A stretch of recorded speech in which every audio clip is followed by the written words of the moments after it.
This video is an epilogue to our two-part series on the Russian Civil War, which you can watch by clicking the link on the top right of your screen. The stories told here are totally self-contained, but our series on the Civil War will provide useful context. I promise, I'll still be here when you're done. In 1932, the Soviet Union caused a man-made famine that killed millions of Ukrainians. It was called the Holodomor. Intellectuals and public figures in the West, including Walter Duranty, infamously published by the New York Times, denied that it was happening. Westerners who participated in this cover-up would later claim they had no idea it was even possible, that the nascent Soviet Union just wasn't capable of that sort of thing. And even if it were, come on, you can't make an omelet without cracking a few eggs, can ya? So how could the apologists in the West possibly be held responsible for their actions? Let there be no doubt that this is not a valid excuse, not least of all because it's a lie. Both during and immediately after the Russian Civil War, it should have been obvious to everyone that the Soviet Union was an evil state, capable of every atrocity it committed. We're going to take a look at two such cases, so you can call me Ezekiel. This is Antonov's Uprising and the Kronstadt Rebellion. Let's jump in! The official economic policy of the Bolsheviks during the Russian Civil War was war communism. It was a system of total central planning, including much-hated sub-policies like the dictatorship of food supply. This involved sending armed bands of city folk into the country to steal food from farmers.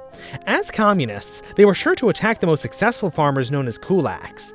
But kulak or not, the peasants hated it. Even as the Civil War was ending, the Bolsheviks tried to continue these policies. After all, war communism was the centrally planned economy they always wanted.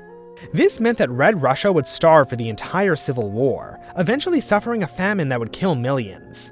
Now doesn't that sound familiar? The Bolsheviks responded in the only way they knew how: Red Terror. Such was the impetus for the rise of Antonov's Green Army. Up until now, the Green Armies were really just bandits, men driven from their homes with nothing to lose. But now they were a real political movement. As the last of the white forces were destroyed, demobilized Red Army soldiers flocked into the Green Armies. The most important of these Green Armies were in the heavily forested and populated Tambov region, and their leader was Alexander Antonov. You can think of him as a sort of Russian Robin Hood. Between 1920 and 1921, the Bolsheviks and Greens fought an unbelievably brutal war against each other. Unlike during the main Civil War, where prisoners were usually recruited to their captors' side, it was way better to die in this war. But it was not violence that would end the rebellion, but capitalism. Fearful of the rebellion spreading, Lenin ended war communism and replaced it with the new economic policy. Now the peasants would only have to pay a massive tax on their produce, with whatever remained belonging to them. They were free to market it however they wanted. As a result, support for Antonov collapsed, and the Bolsheviks extended leniency to anyone who abandoned him and returned to village life. Antonov would continue fighting until July of 1922, when Pravda announced his death. Now, it's entirely possible that they made that up, but the threat was pretty much over by that point anyway. In spite of the Green Army's efforts and Lenin's reforms, millions of Russians still died from starvation. Stalin would eventually end the new economic policy in 1928. All of this lends a key piece of context to later events in Ukraine. The Holodomor was not an aberration of the Soviet system. It was a return to their normal. The peasants of Tambov were not the only insurgents to rise up after the Civil War. Another major rebellion happened on the island of Kronstadt. This island was a fortress designed to guard the approaches to Russia's key port at St. Petersburg, now Petrograd. The sailors stationed there had a long history of rebelling against their masters, and the Soviets were no exception. Right as the Green Army in Tambov was at its greatest extent, the sailors in Kronstadt started causing trouble of their own. This was a shock to everyone. Kronstadt was one of the most loyal bastions of Bolshevik support. Its garrison had once carried Trotsky on their shoulders, and here they were, threatening to topple his government if he didn't implement reforms. Trotsky was sent in to negotiate, but he only agitated them further. It became clear to everyone that conflict was the only solution. The 15,000 Kronstadt rebels held a strong defensive position on their island fortress. It was only connected to the mainland by a thick layer of ice.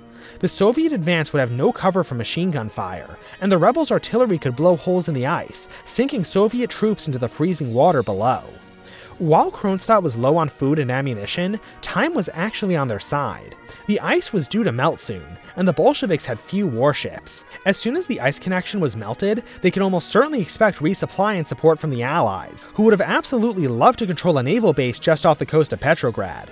The Bolsheviks began the battle on March 7th by firing thousands of shells at the fortress. The rebels fired back with their own artillery, including from the guns of their 2 warships. The Bolsheviks later attempted an assault against the fortress, but it was a disaster, leaving 500 dead and 2,000 wounded on the ice around the fortress. Other assaults had similar outcomes, but Kronstadt couldn't be destroyed by artillery, it could only be taken by storm. Unfortunately, the Red Army was unwilling to keep trying that. Their own soldiers were on the brink of rebellion themselves. War communism had the same effect on them and their families as it had on the Kronstadt rebels in Antonov's Greens. Even the most loyal units began to mutiny. There to witness all of this were 2 American anarchists, Alexander Berkman and Emma Goldman. They had come to Russia to witness the triumph of communism firsthand, but instead, they only saw the horror of the Soviet system. Berkman wrote, "Something has died within me. The people on the street look bowed with grief, bewildered. No one trusts himself to speak." Emma Goldman recounts how her friends, who had once been revolutionary torchbearers, felt broken by the collapse of all human values. But the military situation changed on March 15th. That's when Lenin announced the end of war communism and the introduction of the new economic policy. Suddenly, the men had something to fight for. The same ending of war communism that destroyed Antonov's Green Army is also what destroyed the Kronstadt rebels.